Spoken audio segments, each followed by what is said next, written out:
tubayeho mu myaka igitero cacitse ikintu gikomeye cyane, ariko iyo abantu b'Imana bigishwa kwizera, ukwizera ni ijambo ry'Imana rituma abantu batahura ubukuru bw'Imana. Tugomba gushika ahantu shengero ry'Imana muri 2023 hano muri Life Center, n'uwo wese ariko aranyumviriza, tugomba gushika ahantu twebwe nk'ishengero twizera kandi tumenye Imana n'icirico, tukakimenya cyane ku rugezo rw'ingene tuzi ibitero.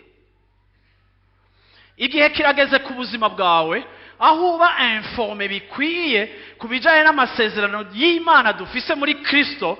Hariho amasezerano y'Imana dufise muri Kristo nk'ishengero muri rusange, hariho n'amasezerano y'Imana dufise muri Kristo umwe wese particulièrement ku gatwe kiwe.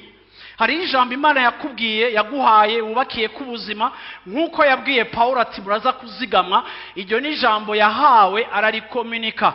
Ariko kandi hariho n'amajambo Imana yaduhaye, hari amasezerano menshi Imana yaduhaye yerekeye ishengero.